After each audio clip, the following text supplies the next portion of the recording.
So you think money is the root of all evil? Think again. That word's not for everyone, but it's a particular person. You should have moved a long time ago.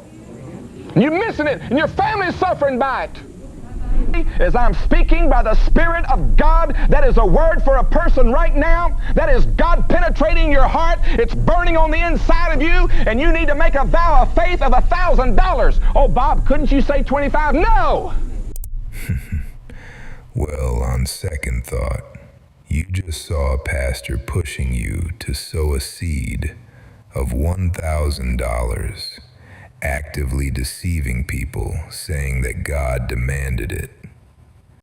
This is where it all started. This is hot soil for anyone that's got the faith to sow into it right now. I mean right now. I mean right now. 1,000 people giving what I'm about to challenge will be $20,000. 1,000 people giving what I'm about to challenge you all to do will be $20,000. Now for those... From the Bible, it is said, "The love of money is the root of all evil." The love of money. But somewhere along the way, the money itself got dragged with this negative connotation. But I can see why. Pastors begging for money. If I get 1,000 in the sanctuary to give this, that's $40,000 tonight. Causing corruption. Corruption is only bad if I'm not involved. Yes. But if I'm part of that corruption, I'll defend it. The rich doing the bizarre things they fantasize about. I'm going to exchange some dollars for your child's life. Do you think you're the devil himself? It just seems where there is a lot of money, evil quickly follows. But stay with me, as this is going to get deep. I'm going to expose the myth of money being the root of evil for what it is, and how exactly to move forward, even after knowing the fact.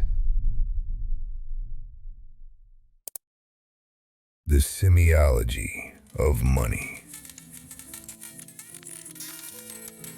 4 truths, 4 parts. The very first thing we are going to find out is if the root of money matches something regarded as the root of all evil. And to do that, we need semiology. Semiology is the study of signs. A sign has 3 parts, whether we're talking about words, symbols, or money. The signifier, the thing you see. The signified, the idea it points to. The referent, the real-world thing it originally represented. This framework comes from Ferdinand de Saussure, but don't get distracted by the name. Focus on the mechanics. Money fits this structure perfectly. Look on any US dollar bill you might have right now. Now I want you to take a look at the back. What do you see? If you examine carefully, there is text that states, "In God we trust." What does that tell you? Well, here's what it tells me. It is a symbol built primarily on trust. Understand that before money, value required proximity. You traded with those you knew, or at least those whose faces you could remember. Money allowed strangers to cooperate without intimacy. It said, "You do not need to trust me. Trust the symbol." But symbols are dangerous when they outlive their purpose. Over time, the symbol stopped pointing to value and started defining it. Work became valuable not because it nourished society, but because it paid. Objects mattered not because they were useful, but because they were expensive. Human effort was reduced to numbers stripped of context, and soon enough, money began representing other money. Debt represented future money. Derivatives represented bets on debt. Numbers referred to numbers referring to numbers. At that point, money stopped being a receipt for value. This is the moment people start calling it evil. And in fact, money does three dangerous things as a symbol.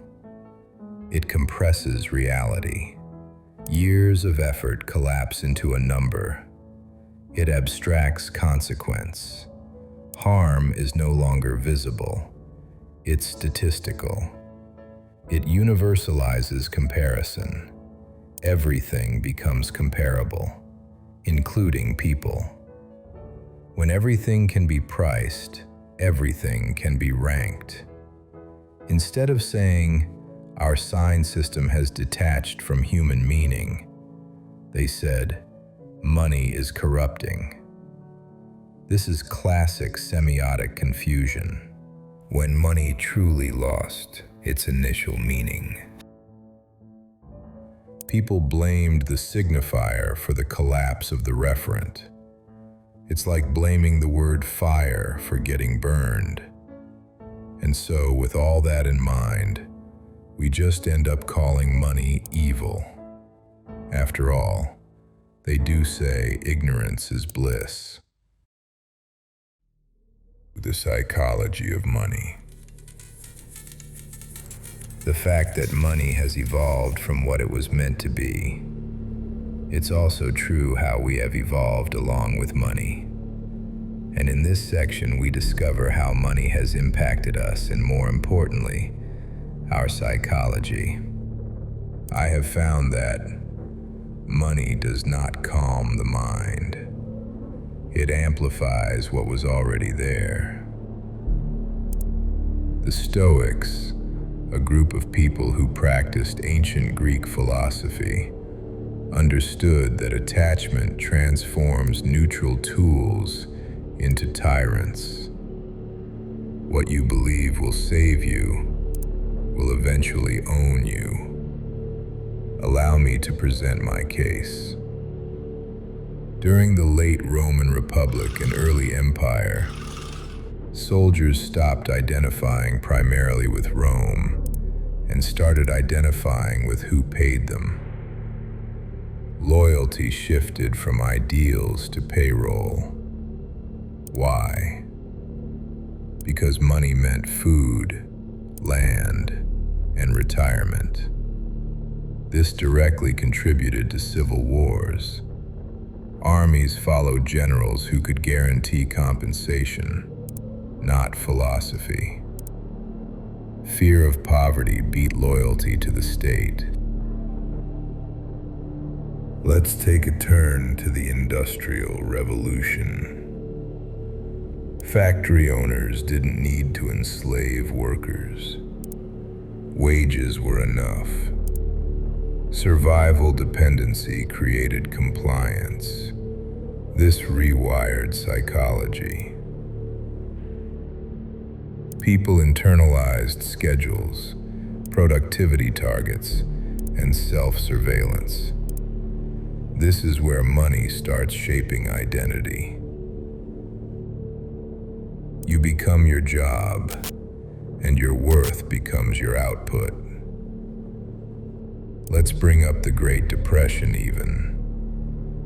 Before the crash, people believed wealth equaled stability. Rates spiked. Time and time again, money began to influence our lives, and massively impact our decision-making, what we prioritize, and what we're willing to do. History shows this repeatedly across empires, religions, revolutions, and crashes.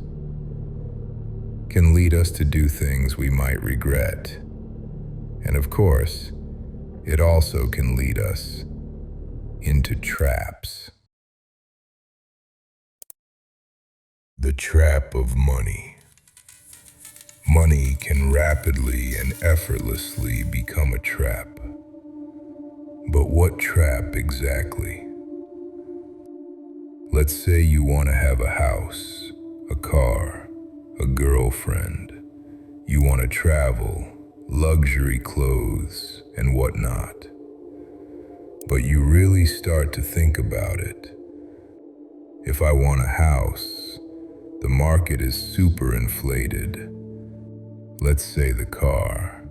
Unless you want the start-off small car to become your car for a very long time, then most likely you'll need to buy your dream car. You could work a job, and that's if you can find a good paying one, for the rest of your life till retirement. And sometimes you'll even need two just to keep up. But if you think harder, you could get all what you want right now, this very second. But that requires debt. Which option do you think people often take? Not surprisingly, people often decide to work and, quote, often, unretire. Either way, the trap finally kicks in.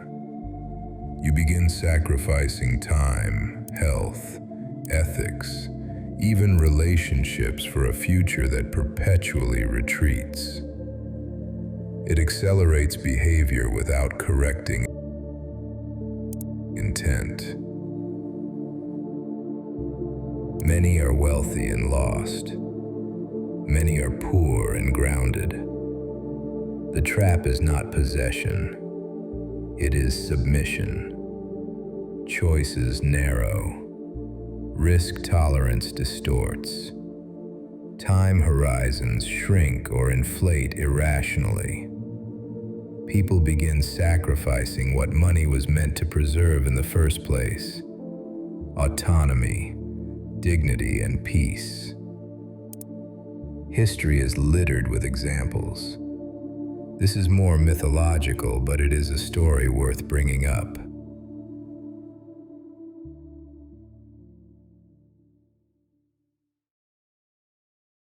King Midas. Everything turns to gold, including what sustains him. The lesson isn't gold bad. When the tool becomes absolute, it destroys the conditions that made it useful. Isn't money supposed to buy all the things you want?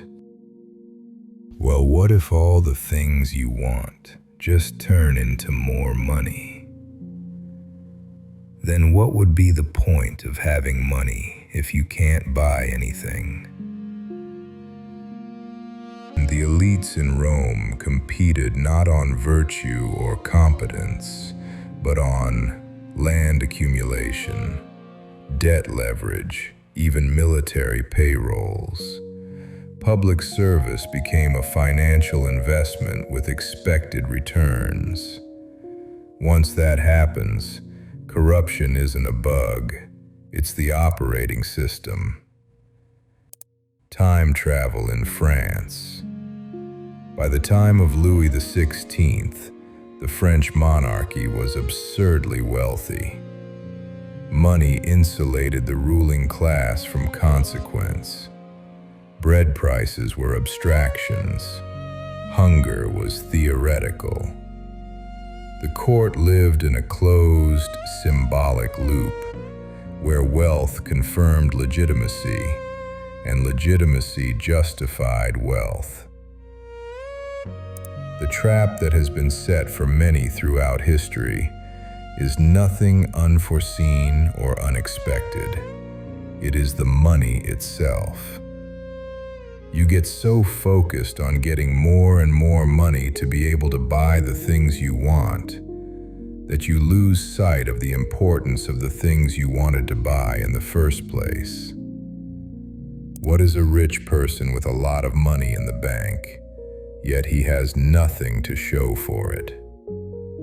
Don't be fooled by people who have a lot of money and still choose not to use it for anything. 'Cause I ask you, what was the point of getting the money in the first place? But finally, let's get into the mind of someone who thinks it's evil. What do you do now? There are three sides to this triangular society of money. People who love money with all their being. People who are very neutral about it, neither here nor there. And people who call it pure evil. But let's try to understand the perspective of someone who would call it evil. How would they live their lives despite having that belief? First off, I would think that their assumption is, if a thing repeatedly produces corruption, alienation, and suffering across cultures and centuries, the problem is not misuse. The problem is the thing itself. From that assumption, an entire way of life follows.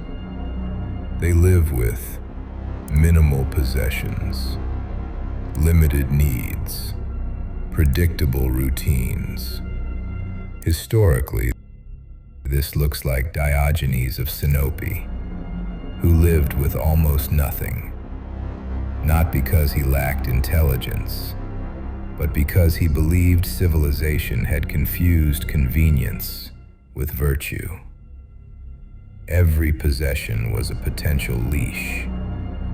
The less you need, the less power money has over you.